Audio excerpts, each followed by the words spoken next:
नमस्कार, भारतीय नेटवर्क देख रहे हैं आप और मैं हूं आपके साथ शुभम मिश्रा। राज्यसभा में जब शिक्षा मंत्रालय के कार्यकरण पर चर्चा हुई तब शिक्षा मंत्रालय से जुड़े कई आंकड़े सामने आए, जिसमें से सरकारी स्कूलों को छोड़ने वाले छात्रों का आंकड़ा सबका ध्यान खींचने वाला रहा। 2022-23 और 2023-24 में देश में 54 लाख से भी ज्यादा बच्चों ने सरकारी स्कूलों को छोड़ दिया और यह आंकड़ा सिर्फ पहली कक्षा से लेकर 8वीं कक्षा के बच्चों तक का ही है। बाकी जो प्रमुख राज्य हैं जिनका नाम इस लिस्ट में शामिल हैं, उनसे जुड़े आंकड़े आप भी आम आदमी पार्टी से राज्यसभा सांसद संजय सिंह की जुबानी यहां सुन लीजिए। वर्ष 2022-23 और 23-24 में पूरे हिंदुस्तान के अंदर, पूरे भारत में 54,77,223 बच्चों ने सरकारी स्कूल की शिक्षा छोड़ी है। मान्यवर 54,77,223 बच्चों ने, और ये बच्चे एक कक्षा से लेकर 8वीं कक्षा तक के बच्चे। इनमें आसाम का अगर आंकड़ा पढ़ें तो 3,58,075 बच्चों ने सरकारी स्कूल की शिक्षा छोड़ी है। गुजरात का अगर आंकड़ा पढ़ें, जिसके विकास के बारे में बड़े बड़े दावे किए जाते हैं, 1,38,813 बच्चों ने सरकारी स्कूल की शिक्षा क्लास 1 से क्लास 8वीं तक छोड़ी है। अगर आप मणिपुर की बात करें, 17,991 बच्चों ने सरकारी स्कूल की शिक्षा छोड़ी है। अगर आप मेघालय की बात करें, 65,532 बच्चों ने सरकारी स्कूल की शिक्षा छोड़ी है। अगर आप राजस्थान की बात करें, 8,99,240 बच्चों ने सरकारी स्कूल की शिक्षा छोड़ी है। और अगर आप उत्तर प्रदेश की बात करें तो 7,41,626 बच्चों ने सरकारी स्कूल की शिक्षा छोड़ी है। दिल्ली का आंकड़ा मैं जान रहा था कि हमारे भाई दिल्ली का आंकड़ा जरूर पूछेंगे, इसलिए बोलना जरूरी है। दिल्ली का आंकड़ा, दिल्ली में वर्ष 2022-23 और 23-24 का मिला के अगर आप आंकड़ा देखेंगे, इनका ही आंकड़ा है सरकार का, मैं चाहता हूं पढ़ भी लेंगे हमारे साथी। 7,000 बच्चों ने सरकारी स्कूल की शिक्षा छोड़ी है। ये आंकड़े मान्यवर बहुत चौंकाने वाले, बहुत परेशान करने वाले और ये बताने वाले हैं कि सरकारी स्कूल से किस तरह से पूरे देश में शिक्षा छोड़ के बच्चे अपने घर पर बैठ रहे हैं। और इसमें भारतीय जनता पार्टी के शासित राज्यों के बारे में जो मैंने आंकड़ा पढ़ा है, वो निश्चित रूप से चौंकाने वाला है। इनको इसकी ओर ध्यान देना चाहिए। शिक्षा छोड़कर बच्चे अपने घर बैठ रहे हैं। अब बात पेपर लीक की करते हैं। संजय सिंह ने जो आंकड़ा पेश किया उसमें उन्होंने कहा कि पिछले 7 वर्षों में 70 परीक्षाएं लीक हुई हैं। इसमें हर एक स्तर की परीक्षाएं शामिल हैं। इन परीक्षाओं से 1,70,00,000 नौजवान प्रभावित हुए हैं। पेपर लीक की घटनाएं कितनी हुई पूरे देश में? पिछले 7 वर्षों में 70 एग्जाम ऐसे हैं, 70 परीक्षाएं ऐसी हैं जिसमें पेपर लीक हुआ। 70 परीक्षाएं मान्यवर। कितने परिश्रम से एक कांस्टेबल की परीक्षा के लिए एक बेरोजगार नौजवान अपनी तैयारी करता है। कितने परिश्रम से एक क्लर्क की नौकरी के लिए, एक पीसीएस आईएएस की नौकरी के लिए, कितने परिश्रम से अपने घर की जमीन बेच के एक नौजवान परीक्षा की तैयारी करता है, लेकिन पेपर लीक हो जाता है। कहीं मेडिकल में दाखिला लेना हो, उसके एग्जाम में, नीट की परीक्षा में पेपर लीक। कहीं नौकरी के लिए कोई परीक्षा दे रहे हैं, क्लर्क की, कांस्टेबल की, उसके पीछे पेपर लीक। ये पेपर लीक की घटनाओं के लिए कोई राष्ट्रीय नीति, कोई राष्ट्रीय कानून बनाने की आवश्यकता है जिससे पेपर लीक की घटना रोकी जा सके।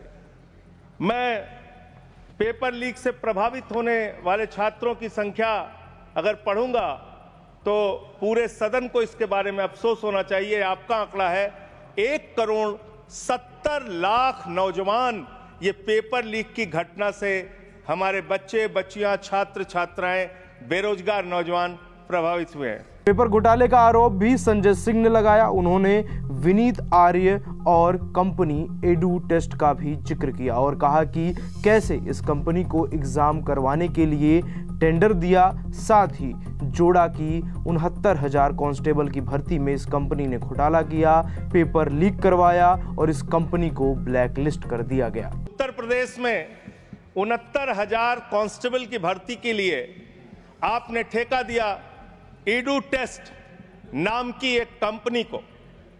विनीत आर्य नाम के व्यक्ति की एक कंपनी है जिसका भारतीय जनता पार्टी के नेताओं से गहरा रिश्ता है, और इसमें यह पाया गया कि 69,000 कांस्टेबल की भर्ती में इस कंपनी ने पेपर लीक कराया, घोटाला किया, गड़बड़ी किया, इसको ब्लैकलिस्ट किया गया।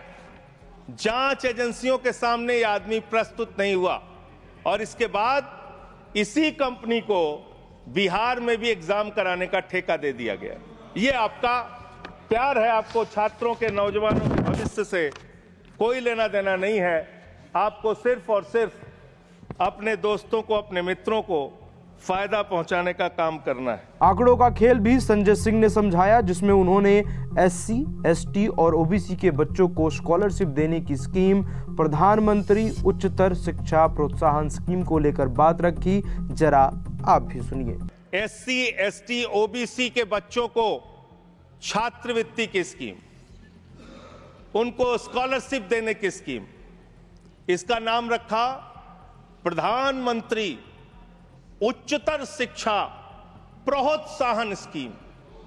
इतना लंबा भारी भरकम नाम पढ़ के आदमी का सीना चौड़ा हो जाता है, जैसे प्रधानमंत्री जी एससी, एसटी, ओबीसी के लिए कोई बहुत क्रांतिकारी कदम लेके आए। इस योजना में क्या किया आपने, और इसमें हाई स्कूल से लेकर पोस्ट ग्रेजुएट, इंजीनियरिंग और पीएचडी के जो छात्र हैं एसटी, एससी, ओबीसी के, उनको अब स्कॉलरशिप देने की बात करते हैं। इसमें आपने 2023-24 में 98 करोड़ रुपए खर्च किया। 2024-25 में इस स्कीम को बढ़ा के आपने 1558 करोड़ रुपए बजट में निर्धारित किया। बड़ी खुशी की बात है, 98 करोड़ खर्चा हुआ 23-24 में और 1558 करोड़ आपने बजट बढ़ा के कर दिया, निर्धारित कर दिया 24-25 में। फिर आप रिवाइज्ड बजट लेके आते हैं, संशोधित बजट लेके आते हैं। ये 1558 करोड़ की स्कीम घटा के आपने इसको 1000 करोड़ कर दिया। 1000 करोड़ करके 24-25 में इसको 1000 करोड़ किया, यानी कि इसी स्कीम में आपने 35% एससी, एसटी, ओबीसी को मिलने वाली स्कॉलरशिप का पैसा कम करने का काम। पीएम श्री स्कीम को लेकर भी संजय सिंह ने करोड़ों का हिसाब बताया और फिर सरकार के सामने कई सवाल खड़े कर दिए। यह स्कीम देश के स्कूलों का काया पलट करने वाली थी, पर संजय सिंह ने बजट को लेकर जो बात रखी वह आपको भी सुननी चाहिए। पीएम श्री स्कीम, इसका भी बड़ा ढोल पीटते रहे आप। पीएम श्री स्कीम में 23-24 में 1215 करोड़ रुपए आपने खर्च किया। 24-25 में इस स्कीम में आपने 6050 करोड़ रुपए निर्धारित कर दिया, और जब आपने इसको बढ़ाया तो यह प्रस्तुत किया कि हमने इस स्कीम में, प्रधानमंत्री श्री स्कीम में, हम देश के स्कूलों का कायाकल्प करेंगे, शानदार स्कूल बनाएंगे, और इसका बजट देखिए हमने बढ़ा के 6050 करोड़ कर दिया। फिर 24-25 में ही आप इसके लिए रिवाइज्ड बजट लेके आए और इसमें करीब करीब 1500 करोड़ रुपए आपने घटा के इसको रिवाइज बजट में 4500 करोड़ रुपए कर दिया। करीब करीब 25% बजट आपने पीएम श्री स्कीम का कटौती कर दिया। फिर 25-26 में इसको 7500 करोड़ कर दिया। फिर आप एक स्कीम लेके आए, प्रधानमंत्री उच्चतर शिक्षा अभियान। इस स्कीम के अंदर 23-24 में आपने 186 करोड़ रुपए खर्च किया। 24-25 में फिर इसको बढ़ा के आपने 815 करोड़ रुपए कर दिया।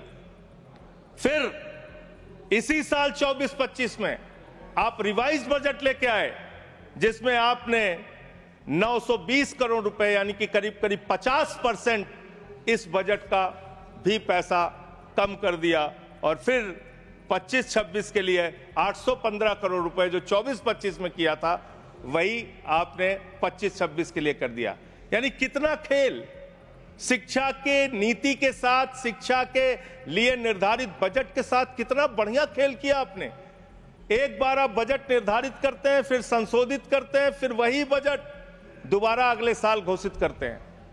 ये इस देश के शिक्षा व्यवस्था के साथ आप मजाक नहीं कर रहे तो और क्या कर रहे हैं। मिड डे मील को लेकर भी उन्होंने सरकार को आड़े हाथों लिया और कहा कि नाम तो भारी भरकम रख दिए जाते हैं, नाम तो ऐसे रख देते हैं जिसको सुनकर ही शक्ति आ जाए, लेकिन जब बजट की बात आती है तो मिड डे मील का पैसा कम कर दिया जाता है। मिड डे मील, प्रधानमंत्री पोषण शक्ति निर्माण, इतना बड़ा बड़ा भारी भारी नाम दिया जाता है सर।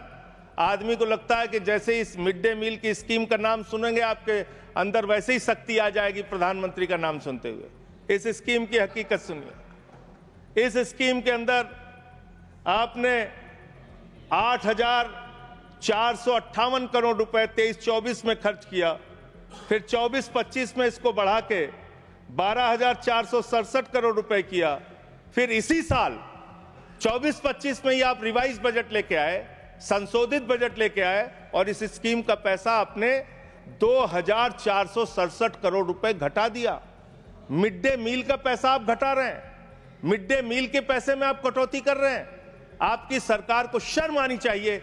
बच्चों के मिड डे मील का पैसा भी आप लोग पूरा नहीं देते, और करीब करीब 19% पैसा आपने मिड डे मील का कम कर दिया।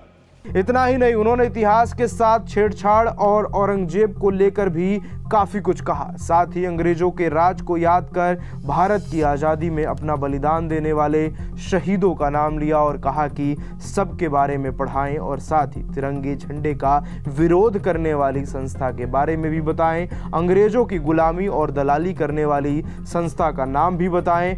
आप भी सुनिए संजय सिंह को। जिस तरीके से आप इस देश की शिक्षा व्यवस्था के साथ खिलवाड़ कर रहे हैं, इतिहास के साथ भी छेड़छाड़ आप कर रहे हैं। आजकल बड़ी चर्चा औरंगजेब की पूरे देश में चल रही है। मैं चाहता हूं कि जितने भी मुगल क्रूर शासक हैं उनके बारे में इस देश के अंदर पढ़ाया जाए, लेकिन इसके साथ साथ अंग्रेजों ने 200 साल तक हिंदुस्तान को गुलाम बना के रखा। जो लोग जलियांवाला बाग कांड के लिए जिम्मेदार हैं, जो क्रूर अंग्रेज शासक शहीद आजम भगत सिंह को फांसी पर चढ़ाने के लिए, शहीद सुखदेव, शहीद राजगुरु, शहीद अशफाकुल्लाह, शहीद राजेंद्र लहरी, शहीद राम प्रसाद बिस्मिल, शहीद खुदीराम बोस को फांसी पर चढ़ाने के लिए जिम्मेदार हैं, उन अंग्रेजों के क्रूरता के बारे में भी, उनके शासनकाल के बारे में भी इतिहास के अंदर आप पढ़ाइए। लेकिन जब आप उसको पढ़ाएंगे तो आपको बताना पड़ेगा कि कौन सी वो संस्था थी जिसने तिरंगे झंडे का विरोध किया, कौन सी वो संस्था थी जिन्होंने अंग्रेजों की दलाली और गुलामी करने का काम किया, कौन सी वो संस्था थी जिसके नेता ने अंग्रेज गवर्नर को चिट्ठी लिखा था 1942 के आंदोलन में कि इस आंदोलन को कुचल देना चाहिए। पढ़ाना चाहिए इतिहास। इस देश के नौजवानों को यह इतिहास पढ़ाना चाहिए कि कौन से वो नेता थे जिन लोगों ने क्रांतिकारियों का विरोध करके और उस जमाने में मुस्लिम लीग के साथ 3 राज्यों में सरकार बनाने का अपराध किया था। ये सारा का सारा इतिहास हिंदुस्तान के लोगों को पता होना चाहिए, जिससे हम मुगलों की क्रूरता के बारे में भी जान सकें और अंग्रेजों के शासन काल में अंग्रेजों का साथ देने वाले संगठन की सच्चाई भी इस देश के लोगों को पता चलनी चाहिए। तो आपकी क्या राय है इस पूरी खबर को लेकर, हमें कमेंट में लिखकर जरूर बताएं। और ऐसे ही खबरों को देखने के लिए अब आप भी सब्सक्राइब करना बिल्कुल भी ना भूलें। भारती नेटवर्क। धन्यवाद।